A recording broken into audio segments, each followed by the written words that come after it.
మీరు మొత్తం బ్రూస్లీ చరిత్ర అంతా చదివేశారు. బ్రూస్లీకి కూడా ఇన్ని విషయాలు తెలుసుంటావేమో ఆబ్వియస్లీ. ఎందుకంటే నేను టావో బ్రూస్లీని నేను వాళ్ళు ఈ మొత్తం అన్నీ చూసి తర్వాత రిటర్న్ ఆఫ్ ద డ్రాగన్ ఈ డైరెక్టెడ్ హిమ్సెల్ఫ్. అది యాక్చువల్లీ ఒరిజినల్ రిలీజ్ అయింది వే ఆఫ్ ద డ్రాగన్ అనే పేరుతో. కానీ ఎంటర్ ద డ్రాగన్ తర్వాత డబ్ చేశారు కాబట్టి ఇక్కడ రిటర్న్ ఆఫ్ ద డ్రాగన్ అని పేరు మార్చారు ఓవర్సీస్ రిలీజ్కి. ఈ way of the dragon, big boss, Chinese connection ఈ సినిమాలు వచ్చిన తర్వాత అప్పుడు రాబర్ట్ వైజ్ అని ఒక డైరెక్టర్ అండ్ ఫెడ్ వాండ్రాబ్ అని ఒక producer, they had this idea. మనం ఇప్పుడు సౌత్లో రెండు లాంగ్వేజ్లో చేస్తే మనకు కొంచెం ఇది వస్తుంది, బల్క్ ఆఫ్ ది థింగ్ మనకు హాంకాంగ్ నుంచి వస్తుంది, ఇంటర్నేషనల్ మార్కెట్లో ట్రై చేద్దాం అనే ఉద్దేశంతో ఎంటర్ ద డ్రాగన్ స్టార్ట్ అయింది. And that made him the biggest star. Enter the dragon start అయిన తర్వాత ఒక 1 month రిలీజ్, ఈ saw the last copy, I mean first copy and is very happy with it, and he told his wife and everything. అంటే I couldn't have asked for a better platform to showcase my art అన్న దాన్ని ఆ ఫీలింగ్లో, అంటే music దగ్గర నుంచి sound effects everything he was doing it himself ఆ టైంలో. Hollywood studios they had a very mixed, అంటే impact they can't get away. కానీ జనరల్ ఆడియన్స్ వస్తారా రారా? చైనీస్ ఓడ్ హీరో అంటే Asian and American, western, European మార్కెట్స్లో ఒక చైనీస్ ఫేస్ని చూసి వచ్చిన అంతవరకు లేదు అసలు, ఇన్స్టెన్స్ అనేది లేదు. Actually that way he created history of course.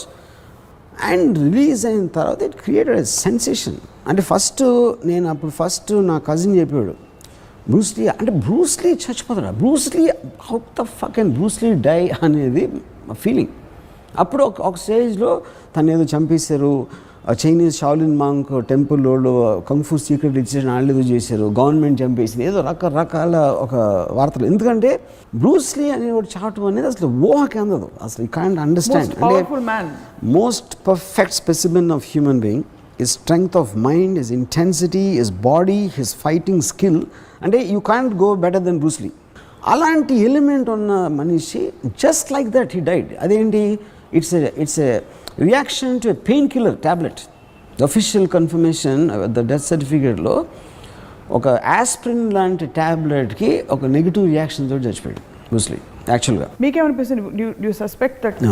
I think 100% official cause is correct. ఎందుకంటే కాన్స్పిరసీ అనేది ఎవరైనా ఏదైనా అనుకోవచ్చు, దెయ్యం వచ్చి చంపేసింది అనుకోవచ్చు, లేకపోతే దేవుడు ఏదో అనుకున్నా, అది పాయింట్ అది కాదు.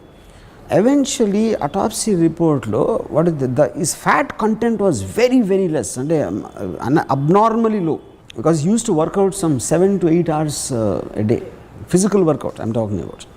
Ala chesinappudu already doctors warned him. Antamundu he used to have some kind of dizziness effect. Appudu check chesinappudu they warned him, your fat content is like unimaginably low, and it is not human, not natural. To have that kind of to have that kind of a low fat content. ఎందుకంటే it's all muscle, pure muscle. But I believe అలాంటి నాకు medical aspect నాకు తెలియదు. అలాంటి దాంట్లో ఒక particular దాంట్లో it just did a reaction in the brain. You feel it's a tragic thing? I mean that he died at 32? Honestly, I'm very glad.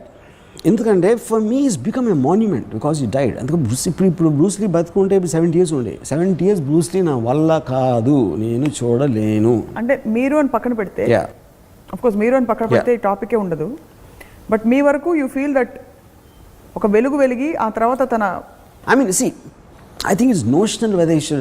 నాకు ఒక్కటేంటంటే బ్రూస్లీ లాంటి మనిషి ఇవ్వాలి ఉంటాయి, the technology what you have in capturing him, his moments and అంటే high speed cameras కానీ, అంటే అసలు ఎలాంటి అద్భుతమైన సినిమా మార్షల్ ఆర్ట్స్లో వచ్చి ఉండేది అనేది నా ఊహకు అందట్లేదు. బ్రూస్లీ లాంటి మనిషి వాళ్ళు ఉంటే ఒకవేళ.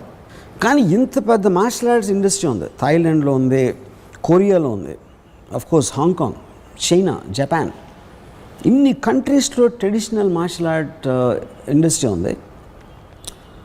They couldn't produce one Bruce Lee more.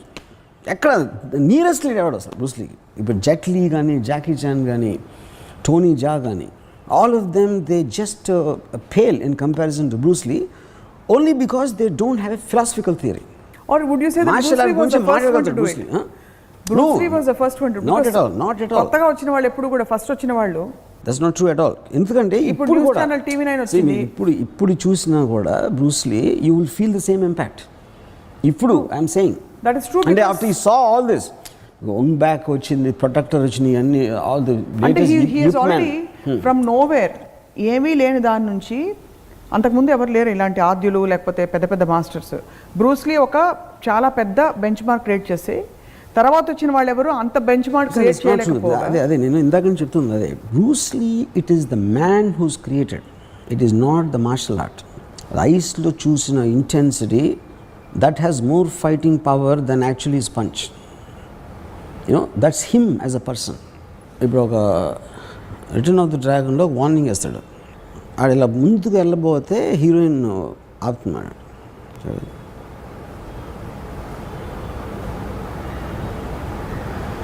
A gesture, it is an intent which he communicates with his eyes. దాని మూలన తన పంచ్ ఎక్కువ పవర్ఫుల్ అనిపిస్తుంది.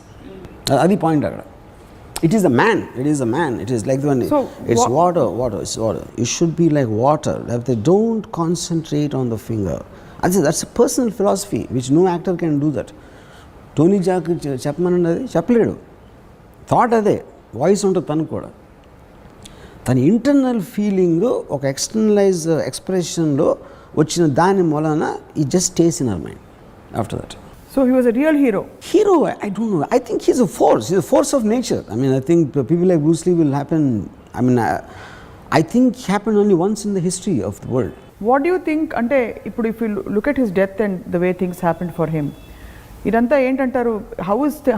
What is your personal philosophy about this? Shaped. How did Bruce Lee become a Bruce Lee? I'll tell you.